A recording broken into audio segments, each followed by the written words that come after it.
नमस्कार, मैं हूं संजय शर्मा। आप देख रहे हैं 4 PM न्यूज नेटवर्क। सीडीएस ने सिंगापुर में एक बयान दिया, भारत के कुछ जहाजों के गिरने को लेकर बयान दिया और पूरे देश में उसके तरह तरह के अर्थ निकाले जाने लगे। लेकिन अभय दुबे जी ने जो लॉजिक दिया मुझसे बातचीत में, वो बिल्कुल नया है। उनका मानना है कि भारतीय जनता पार्टी की एक आइडियोलॉजी की तहत ये बयान दिया गया। बहुत सनसनीखेज बातें उन्होंने बताई हैं। आज के शो में अगर आप देखेंगे तो आपको बहुत सारे खुलासे मिलेंगे। अमित शाह जी कह रहे हैं कि ममता बनर्जी की वजह से घुसपैठ हो रही है। निरे बांग्लादेशी घुसपैठी बाहर आ रहे हैं, घुसे आ रहे हैं भारत में, बंगाल में। मैं बड़ा हैरान हुआ। मैंने पूछा अभय जी से कि मुझे तो लगता था कि जो बॉर्डर सिक्योरिटी होती है, जो हमारी अंतर्राष्ट्रीय सीमाएं होती हैं, भारत सरकार के अधीन में आती हैं। ये अमित शाह जी को कब से लगने लगा कि कोई राज्य सरकार के अधीन आती है? तो अभय जी का भी जवाब बहुत मजेदार था। आज की बातचीत में ये भी मुद्दा कि चिराग पासवान आखिर चुनाव क्यों लड़ने चाह रहे हैं, बिहार की राजनीति में खेल के चल रहा है। बढ़िया बातचीत है, आपको सुनेंगे तो अच्छा लगेगा। पहले चैनल को सब्सक्राइब करिए, ज्वाइन करिए। चलते हैं अभय दुबे जी के पास। 4 PM न्यूज नेटवर्क में स्वागत है अभय दुबे जी आपका। पाकिस्तान के साथ झड़पें भली रुक गई हों, लेकिन अभी भी नई नई जानकारियां जब सामने आती हैं तो देश में बड़ी अनिश्चय की स्थिति बन जाती है कि आखिर हमारा लक्ष्य क्या था। आज 40 दिन से ज्यादा हो गया, लेकिन वो 4 आतंकवादी जो हमारे बेगुनाह लोगों को मारकर चले गए, वो कहाँ हैं? इस पर कोई चर्चा नहीं कर रहा। बात यही हुई थी कि उन चारों को प्रधानमंत्री जी ने बिहार में कहा था रैली में, जो चार जहां कहीं होंगे हम उनको ऐसा सबक सिखाएंगे कि उनकी पीढ़ियां याद रखेंगी। लेकिन आज उन चारों पे कोई जिक्र ही नहीं कर रहा कि वो चार जमीन खा गई, आसमान निकल गया, कहाँ चले गए वो लोग। देखिए, कोई बातचीत नहीं हो रही। इस बीच में जो सीडीएस का बयान आया सिंगापुर, पहली बात तो मुझे ये समझ में नहीं आती कि सारे बयान विदेश में क्यों दिए जाते हैं, भारत में क्यों नहीं दिए जाते। लेकिन बयान आया कि कितने जहाज गिरे, इसका मतलब ये इंपॉर्टेंट नहीं है, लेकिन क्यों गिरे, टेक्निकल प्रॉब्लम थी, ये ज्यादा इंपॉर्टेंट बात है। तो मैं ये जानना चाहता हूँ कि सीडीएस के बयान को लेकर पूरे देश में बहस छिड़ी है। सीडीएस बड़ा जिम्मेदार वाला पद है, सेना का सारे सेना के अंग का प्रमुख है। ये बयान क्या उसको पता नहीं था ये बयान देंगे सीडीएस? और मैं सीडीएस की पोस्ट तो राजनीतिक पोस्ट मानता हूं, जैसे गवर्नर की पोस्ट हो गई वैसी, या जैसे राष्ट्रपति चयनित हो गया वैसी। क्योंकि सीडीएस सेना का रेगुलर नहीं है, वो जो प्रधानमंत्री, रक्षा मंत्री जिस पे कृपा करेंगे वो सीडीएस बन जाएगा। वहां पे कोई नई बात नहीं है। पिछले सीडीएस की मौत कैसी हुई, इसका रहस्य आज तक हम नहीं सुलझा पाए, फाइलों में बंद हो गया। लेकिन उनका ये बयान, उनको पता होगा कि अगर मैं ये कह रहा हूं कि जहाज गिरे तो इस बात को बहुत बवाल मच जाएगा। उन्होंने ये अचानक बयान दे दिया होगा। इस बयान के पीछे कोई राजनीतिक कहानी है, कोई राजनीतिक प्लानिंग है? क्या बीजेपी का कोई इन्वॉल्वमेंट है, या बीजेपी को पता ही नहीं था? आपको क्या लगता है सीडीएस के इस बयान के पीछे कहानी क्या है? संजय जी, एक तो आपने जो भूमिका पेश की है उसमें ये बात मुझे बहुत पसंद आई कि सीडीएस का पद कोई फौजी पद नहीं है। ये एक राजनीतिक पद है। सरकार को फौज के भीतर की जो प्रक्रियाएं होती हैं प्रमोशन की, उसके जरिए सीडीएस नहीं कोई बनता है। चीफ ऑफ डिफेंस स्टाफ यानी नहीं कोई बनता है। ये दरअसल एक राजनीतिक पद है, जिसको सरकार चाहती है उसको सीडीएस बनाती है। और जो जनरल चौहान अभी बने हैं, जनरल चौहान जहां तक मेरी जानकारी है जनरलों में जूनियर थे। जो बिपिन रावत बने थे सीडीएस, तो वो जनरलों में सीनियर थे उस वक्त। हालांकि वो भी भारतीय जनता पार्टी की बहुत पसंद थे, और उनके रुझान भी, उनके राजनीतिक रुझान भी भाजपा की तरफ थे। हम सब लोग जानते हैं इस बात को। जनरल चौहान तो सीनियर भी नहीं थे, लेकिन उनको सीडीएस बनाया गया। और अगर आप सरकार के भीतर लोगों से बातचीत करें, जाहिर है एक अनौपचारिक बातचीत होती है। कौन रिकॉर्ड, इस तरह की बातचीत कोई नहीं करता है। सब लोग कहते हैं कि एक जूनियर व्यक्ति को सीडीएस बनाकर सरकार ने एक ऐसे व्यक्ति को इतने बड़े पद पर बैठा दिया है जो पूरी तरीके से उनका यस मैन है। यानी सरकार जो चाहती है, सरकार का जो नियोजन होता है, सरकार के जो राजनीतिक लक्ष्य हैं, उन लक्ष्यों को वेधने के लिए उनका इस्तेमाल किया जा सकता है। और वो उन लक्ष्यों को वेधने के लिए अपने आप को उपलब्ध करवाने के लिए तैयार रहते हैं। मतलब ये एक पूरा फ्रेमवर्क है। इसके तहत जो आपकी भूमिका सही मैंने निकाला है, मैं अपने आपके इस सवाल का जवाब दूंगा। देखिए, लोग कह रहे हैं कि जनरल चौहान ने एक ऐसी बात कह दी जिसको सरकार छिपा रही थी। जनरल चौहान ने सरकार का भंडाफोड़ कर दिया। और अब कांग्रेस का कहना है कि अब आप जल्दी से इस विशेष अधिवेशन बुलाइए ताकि हम लोग ऑपरेशन सिंदूर के ऊपर इसमें चर्चा करें। ठीक है, ये विपक्ष की एक लाइन है, विपक्ष इसको ले रहा है। मैं उस लाइन के ऊपर सवालिया निशान नहीं लगा रहा हूं, मैं अपनी राय दे रहा हूं। मेरा मानना यह है कि ये पूरा बयान ऐसा नहीं है कि जनरल चौहान की आत्मा को सच बताने के लिए तड़प रही थी, और चूंकि भारत के किसी मंच पे उन्हें सच बताने का मौका नहीं था, इसलिए सिंगापुर के एक मंच पे जाकर उन्होंने सच्चाई का बयान किया। आप इस पूरे बयान को नए तरीके से पढ़िए, मैं ये कहता हूं। उस पूरे बयान को सिंगापुर के एक कार्यक्रम की साइड लाइन पे, इस कार्यक्रम के मुख्य शेड्यूल में, मुख्य कार्यक्रम में भी वो शामिल नहीं था वक्तव्य, अलग से इसको आयोजित किया गया, इस वक्तव्य को जारी किया गया, और उस वक्तव्य में फोकस इस बात पर रखा गया कि विमानों के गिरने में फौज की गलती थी, और फौज ने अपनी इस गलती को सुधारा, और गलती को सुधार के फिर उन्हीं विमानों का अच्छा और बेहतर इस्तेमाल किया, लक्ष्यों को भेदा, ये उन्होंने कहा। अब आप सोचिए कांग्रेस का तर्क क्या है। कांग्रेस का तर्क यह है कि विमान इसलिए गिरे क्योंकि विदेश मंत्री ने ऑपरेशन की शुरुआत में ही पाकिस्तान को उसकी जानकारी दे दी थी, इसलिए पाकिस्तान हाई अलर्ट पर चला गया था। और इससे कांग्रेस कहती है, इससे साफ जाहिर होता है कि विमान गिरने में उस जानकारी की भूमिका थी जो कि विदेश मंत्री ने पाकिस्तान को दे दी थी। जनरल चौहान का वक्तव्य कांग्रेस के इस वक्तव्य को पूरी तरीके से गलत करार देता है। वो कहता है कि इसमें विदेश मंत्री या पहले दी गई जानकारी की कोई भूमिका नहीं थी, ये कहने की जरूरत नहीं है। वो कह रहा है कि असली बात यह है कि हमसे कुछ गलतियां हो गई थी, हमने अपनी इस गलतियों को सुधार लिया। इस तरह से देखा जाए तो विदेश मंत्री जो कांग्रेस अपने वक्तव्य के कारण कांग्रेस के जाल में फंस गए थे, विपक्ष के जाल में फंस गए थे, वो निकल नहीं पा रहे थे किसी भी तरीके से, तमाम तरीके, वो पूरा जाल सीडीएस की वक्तव्य के जरिए तोड़ने की कोशिश की गई है। अब मान लीजिए विशेष अधिवेशन होता है, ऑपरेशन सिंदूर पे नहीं होता है, मान लीजिए इमरजेंसी वाले दिन विशेष अधिवेशन होता है, और कांग्रेस अगर इस सवाल को उठाएगी तो पहले तो ओम बिरला उन्हें वहां सवाल उठाने नहीं देंगे, और सवाल उठाई भी गए तो उनका जवाब दिया जाएगा कि भाई आपका वक्तव्य गलत है, आप बात को समझे नहीं है पूरी तरीके से, विमान क्यों गिरे ये आप सीडीएस के वक्तव्य को देख लीजिए, वो तो सेना के सबसे बड़े अधिकारी हैं, और इसलिए वो उनकी राय विशेषज्ञों की राय है, उनकी राय अपने आप में एक फौजी सत्य है, जिस सत्य को सबको मानना चाहिए। एक तो उस वक्तव्य से सरकार ने और भारतीय जनता पार्टी ने अपने इस लक्ष्य को वेधने की कोशिश की है। ये लक्ष्य कहां तक वेध पाएगा वो अलग बात है, लेकिन कोशिश उनकी ये है। दूसरा लक्ष्य सीडीएस के बयान से एक और वेधा गया है, वो भी मैं आपके सामने रखना चाहता हूं। भारतीय जनता पार्टी के अपने जनाधार में, मोदी जी के और भाजपा के अपने प्रशंसकों में एक बड़ा हिस्सा ऐसा है जो ये मानता है कि सरकार ने युद्ध विराम करके अच्छा नहीं किया। सरकार पाकिस्तान की बातों में आ गई, और सरकार को चाहिए था कि इस युद्ध को और चलाया जाता, काफी देर तक चलाया जाता, पाक ऑक्युपाइड कश्मीर छीन लिया जाता, और पाकिस्तान को एक बहुत ही कड़ा सबक सिखाया जाता। ये सब बातें लोगों के दिमाग में है।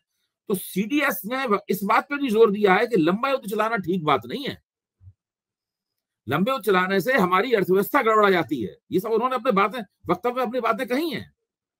हमारे जो भारत जैसे देश का जो आर्थिक विकास है वो उससे प्रभावित होता है, इसलिए we are not looking for a long war, ये सब उन्होंने कहा है उसके अंदर।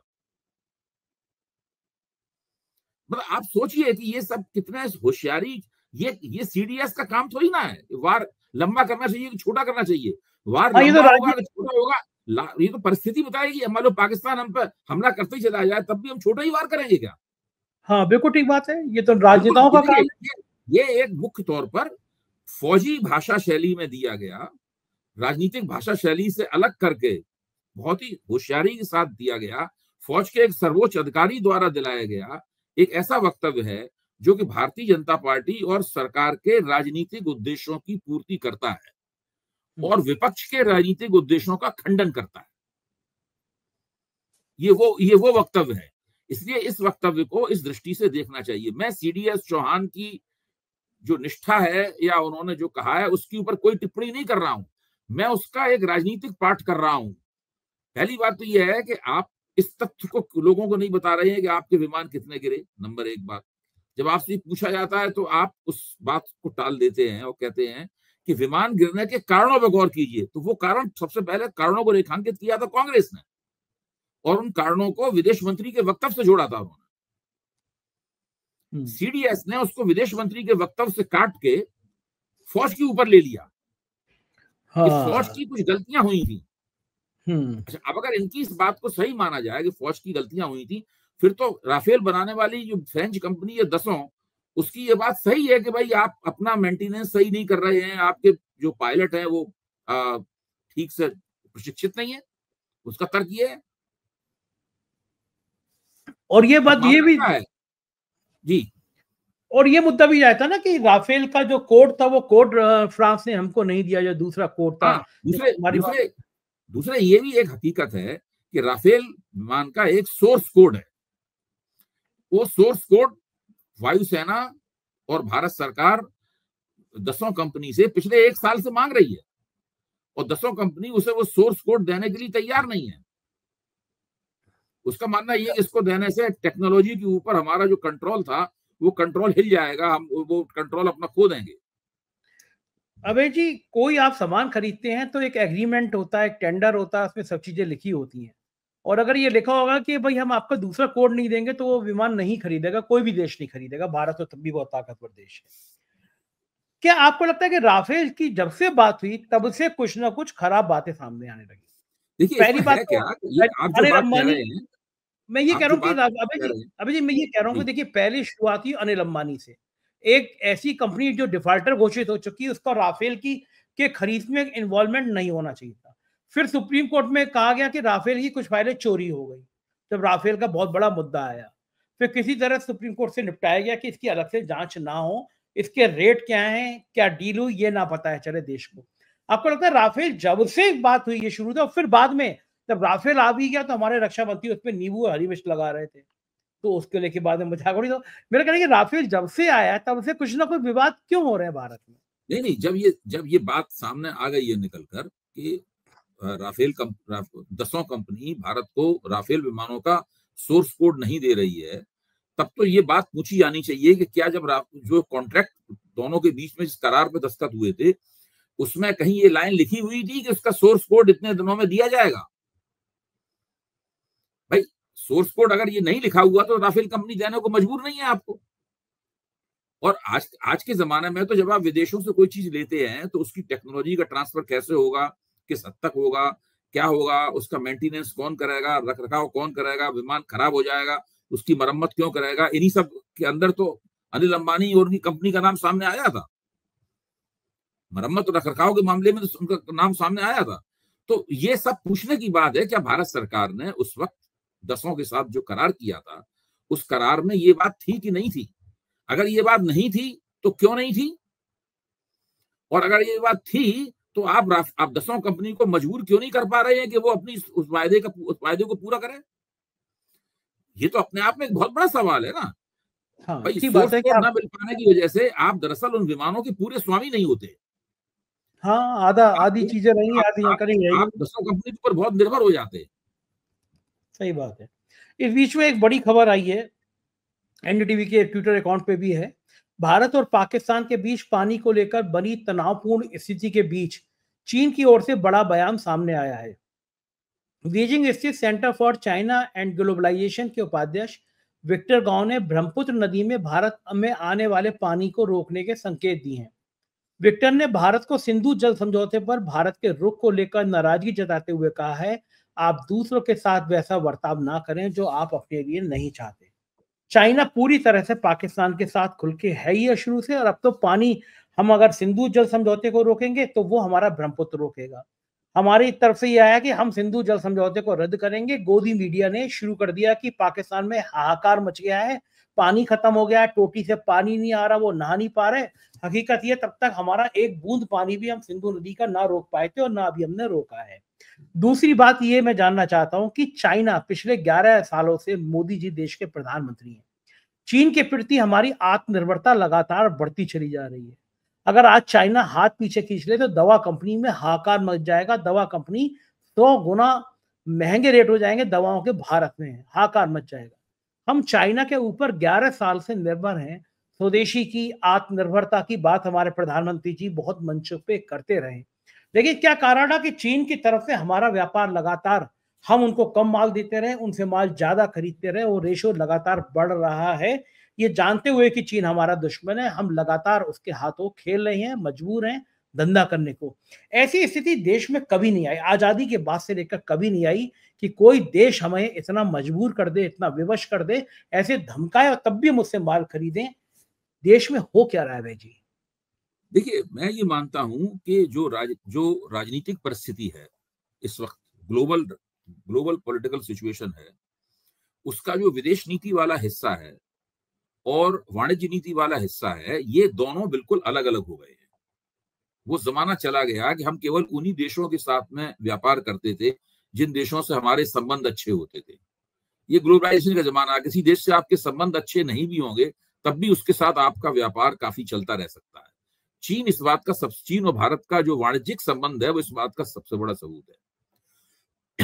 चीन ने 1962 में चीन के हाथों भारत ने एक फौजी पराजय झेली, जिससे भारत का अपमान हुआ, लोगों की देशभक्ति की भावना पर ठेस लगी और भारत की जमीन चीन ने दबा ली। उसके बाद से चीन की छवि भारत में एक दुश्मन देश की छवि हो गई है। अभी आप देखिए कि जब 2019 में 2019 और 20 में गलवान घाटी वाला जो प्रकरण हुआ, इसमें चीनी सैनिकों और भारतीय सैनिकों के बीच में एक हिंसक मारपीट हुई, गोली नहीं चली, केवल फायर नहीं हुआ, बाकी बड़ी हिंसक मारपीट हुई। उसके बाद में चीन ने लगातार भारत की जमीन दबाने की प्रक्रिया जारी रखी। इस वक्त चीन लद्दाख में काउंटियां बना रहा है। इसके बारे में हम लोग 4 PM पर विस्तार से चर्चा कर चुके हैं। इसके बाद में ऑपरेशन सिंदूर के दौरान चीन ने खुलकर पाकिस्तान का साथ दिया। पाकिस्तान के जो हथियार भारत के मुकाबले इस्तेमाल किए जा रहे थे उसका 86% चीन से आया था। चीन के जो एयर डिफेंस सिस्टम के जो हाई टेक्नोलॉजी वाले जो यंत्र हैं, वो सारे यंत्र चीन ने दिए थे। यानी भारत को जो भी परेशानी हुई इस फौजी झड़प में, वो सारी परेशानी चीन की वजह से हुई और तुर्की द्वारा दिए गए जो ड्रोन थे उनकी वजह से हुई। यानी चीन से ज्यादा भारत विरोधी देश इस वक्त दुनिया में कोई भी नहीं है। और स्थिति यह है कि भारत के जो मुख्य आर्थिक सलाहकार हैं वो आर्थिक सर्वे में ये मांग कर चुके हैं भारत सरकार से कि चीन के लिए विदेशी मुद्रा के चीनी विदेशी पूंजी के लिए भारत की अर्थव्यवस्था के दरवाजे खोले जाएं। जगदीश भगवती जैसे बड़े अर्थशास्त्री जो कि नीति आयोग के संचालक रह चुके हैं, उन्होंने भी ये मांग की है और इनकी मांगों के जवाब में पीयूष गोयल को ये वक्तव्य देना पड़ा कि हम चीन के लिए विदेश व्यापार के भारतीय अर्थव्यवस्था चीन की पूंजी के लिए अपने दरवाजे खोलने के लिए तैयार नहीं है। तो ये स्थिति है। मतलब सरकार के अंदर से जो आर्थिक सलाहकार है उनका इतना दबाव है। अच्छा, इसीलिए स्थिति यह है कि प्रधानमंत्री अपने वक्तव्य में कुछ भी कहते रहे, राष्ट्रीय स्वयंसेवक संघ की तरफ से कुछ भी चिंता व्यक्त होती रहे, जो भारतीय बाजार है वो चीनी माल से भरा हुआ है। हम सब लोग चीनी माल खरीदते हैं, छोटे स्तर का चीनी माल, मामूली स्तर का, यानी बटन और सुई और चेन से लेकर वहां से लेकर छोटे मोटे बैग, पर्स से लेकर और फिर जो हाई टेक्नोलॉजी चीजें हैं, इसमें सेल फोन आते हैं जिसके अंदर फ्रिज आता है, व्हाइट गुड्स आती हैं वगैरह वगैरह, लैपटॉप आते हैं, वो सब भी हम लोग चीन से खरीदते हैं। और चीन भारत को बहुत ज्यादा सामान बेचता है और भारत चीन को ना के बराबरी उसके मुकाबले बहुत कम देता है। तो व्यापार संतुलन का समीकरण भी पूरी तरीके से चीन के पक्ष में झुका हुआ है। तो ये एक विडंबना है कि जो हमारा दुश्मन है वो दुश्मन नहीं है, उसके साथ हम दुश्मनों ऐसा कोई व्यवहार कर पाने में नाकाम है। यानी जो हमें हमारी जमीन दावे बैठा हुआ है, हम जिसकी वजह से हमारा राष्ट्रीय अपमान हुआ, जिसकी वजह से उस देश के साथ हमारे व्यापार संबंध इतने ज्यादा हैं कि भारत के जो विदेश मंत्री वगैरह हैं, विदेश मंत्रालय के लोग हैं, उन्होंने चीन से ये कहा है कि भाई पाकिस्तान संबंधी कोई निर्णय लेने से पहले, कोई वक्तव्य देने से पहले आप भारत की संवेदनशीलताओं का ख्याल रखिए। तो इस प्रकार की बात कही जा रही है। तो ये जो पूरी स्थिति है ना, इस पूरी स्थिति ने नरेंद्र मोदी सरकार की विदेश नीति के ऊपर तो एक बार फिर से संगीन सवालिया निशान लगाया है। साथ में ये बताता है कि चीन कितनी बड़ी ताकत है, वो आपकी जमीन भी दावेगा और आपको अपना माल भी बेचेगा और आप उसका कुछ नहीं कर पाएंगे। आप देखिए ना, मुख्य तौर पर है क्या कि तुर्की के विमान जो कि इंडिगो एयरलाइन उड़ा रही थी कॉन्ट्रैक्ट में, उसको भारत सरकार ने आदेश दे दिया है कि आप तुर्की के विमान नहीं उड़ाएंगे। इंडिगो ने कहा कि हमें 6 महीने का एक्सटेंशन दे दीजिए वरना हमें नुकसान हो जाएगा। तो भारत सरकार ने 6 की बजाय शायद 1-2 महीने का एक्सटेंशन उनको दिया है। 1-2 महीने और उड़ा लीजिए, उसके बाद आप तुर्की के विमान नहीं उड़ा पाएंगे। फिर तुर्की की जो कंपनी थी सेलेबी, उसका कॉन्ट्रैक्ट भी भारत सरकार ने कैंसिल कर दिया। यानी तुर्की के खिलाफ भारत सरकार ये एक्शन ले सकती है, लेकिन चीन के खिलाफ कोई एक्शन ले सकती। चीन के खिलाफ केवल रैली में बयानबाजी होगी केवल। सही बात है। और वो आप जो देखिए ना, तुर्की के खिलाफ ये एक्शन, चीन के खिलाफ कोई एक्शन क्यों नहीं? क्योंकि आप चीन के खिलाफ एक्शन लेने की स्थिति में नहीं है। तुर्की के खिलाफ आप एक्शन ले सकते हैं, चीन के खिलाफ एक्शन लेना आप अफोर्ड नहीं कर सकते, उसकी स्थिति में आप नहीं है। बिल्कुल ठीक बात। जरा अब हम भारत की राजनीति की बात कर लें। अमित शाह जी आजकल बंगाल में मोदी जी और शाह साहब ज्यादा जुड़े हुए हैं। अमित शाह जी ने एक ट्वीट किया है उनके ऑफिस की तरफ से, ऑफिस ऑफ अमित शाह, आगामी बंगाल का चुनाव सिर्फ बंगाल का भविष्य तय नहीं करेगा, बंगाल का चुनाव देश की सुरक्षा के साथ जुड़ा है, सुरक्षा से जुड़ा हुआ चुनाव है, क्योंकि ममता बनर्जी ने हमारे देश की सीमाओं को बांग्लादेशियों के लिए खुला छोड़ दिया है। टीएमसी के आशीर्वाद से घुसपैठ हो रही है। घुसपैठ सिर्फ और सिर्फ कमल फूल की सरकार रोक सकती है, कमल के फूल की सरकार रोक सकती है। ये मुझे पहली बार पता चला कि कोई राज्य अंतर्राष्ट्रीय बॉर्डर से घुसपैठ भी करा सकता है। मतलब यह मुझे लगता था कि अंतर्राष्ट्रीय बॉर्डर भारत सरकार के अधीन आते हैं, लेकिन अमित शाह जी ने बताया कि नहीं, राज्य सरकार घुसपैठ करा सकती है। तो क्या मैं गलती पे, बहुत बड़ी गलती पे था? इतना पत्रकार होके सवाल मुझे, ये है, अमित शाह साथ में ये भी तो कह रहे हैं कि बॉर्डर सिक्योरिटी फोर्स ने पाकिस्तान की कितनी सीमाएं ध्वस्त की। भाई अमित शाह का बयान है, अभी 1 ही 2 दिन पहले आया है, आपकी भी निगाह पड़ी होगी। उन्होंने बहुत लंबी चौड़ी संख्या बताई है कि इतनी लंबी चौड़ी सीमाएं होती। अब तो भारत तो बांग्लादेश बॉर्डर पर भी बीएसएफ ही तो तैनात है। हाँ, और कौन तो सी ये बंगाल पुलिस तो ना तैनात है, तो ये क्यों कह दिया ममता इन्होंने बनर्जी कि, की तहत आती है। तो ये बयान क्यों अमित शाह जी और कहते दूसरे झूठ आप बोलते हैं? ये देखिए कि असल में ये बयान आपने पहली बार सुना है। मैं तो इस बयान को पिछले 10 साल के अंदर जाने कितने बार सुन चुका हूँ। कि ये ममता बहुत बनर्जी, पुराना घिसा हुआ रिकॉर्ड है कि ये बांग्लादेश से घुसपैठिए बढ़ा रही हैं, ये कर रही हैं, वो पुराना घुसा हुआ रिकॉर्ड है ये। अच्छा, इनको ये और नहीं लगता लोग मुसलमानों का पूछेंगे, तुष्टीकरण कर रही हैं। जब पहले लोग ये, लोगों ने उनकी ये बात नहीं मानी, अब लोग इनकी बात क्यों मानेंगे? ये मतलब ये नेता लोग ये नहीं सोचते कि ये बात बच्चा भी जानता होगा कि कोई राज्य का मुख्यमंत्री इंटरनेशनल बॉर्डर को नहीं क्रॉस करा सकता एक भी आदमी को। ये सब भारत अच्छा, सरकार आप के देखिए, अधीन जब है। मोदी जी जब ये बयान देते हैं कि छोटी छोटी आंखों वाले गणेश जी भी आ रहे हैं और आप विदेशी चीजें मत लीजिए, तो क्या आप समझते हैं कि आम पब्लिक इस बात को नहीं जानती है कि मोदी जी को खुद ही विदेशी चीजें कितनी प्रिय हैं? हाँ, ये तो है, उनको तो बहुत बहुत ज्यादा पसंद है। और और एक चीज, मोदी जी ने अपने व्यक्तित्व, अपनी छवि जो बनाई है, उस छवि में ये बातें भी शामिल हैं कि देखिए हाँ, हमारा जो प्रधानमंत्री है वो कितना टेक्नोलॉजी सेवी है, कितना खूबसूरत बेहतरीन चश्मा लगाता है, कितना लाखों रुपए का सूट पहनता है। मोदी जी की प्रशंसक, आप मोदी जी किसी प्रशंसक से रास्ते में कहीं मिल जाइए, कहीं किसी हाँ, दुकान बिल्कुल में ठीक चाय पीते मुलाकात हो जाए, और आप मोदी की आलोचना करें कि भाई मोदी जी ने 10 लाख रुपए का सूट पहना था, तो फौरन कहेगा हम अपने प्रधानमंत्री को 10 करोड़ का सूट पहनाएंगे। बिल्कुल ठीक बात है, बिल्कुल पहनाना भी कहा चाहिए मुझसे देश लोगों के ने, प्रधान। अरे आपको 10 लाख की रही है, हमारे प्रधानमंत्री हैं, हम उनको 10 करोड़ रुपए भगवान, का सूट पहनाएंगे। और साधारण मानव भी नहीं है, भगवान विष्णु का अवतार है, उनको पहनना भी चाहिए। एक आखिरी सवाल, बिहार की राजनीति भी आजकल बड़ी गर्म हो रही है। प्रधानमंत्री जी रोड शो भले गुजरात में कर रहे हैं, लेकिन इशारा कहीं ना कहीं बिहार है। चिराग पासवान कह रहे हैं कि वो विधानसभा का चुनाव लड़ेंगे। क्या चिराग पासवान की बिहार में एंट्री, क्योंकि एक टाइम में पिछली बार चिराग पासवान ने नीतीश को बहुत नुकसान पहुंचाया था और ये माना गया कि बीजेपी के इशारे पे पहुंचाया गया, इस बार क्या बीजेपी फिर चिराग पासवान के जरिए कोई खेल खेलना चाह रही है? क्या मानते हैं आप?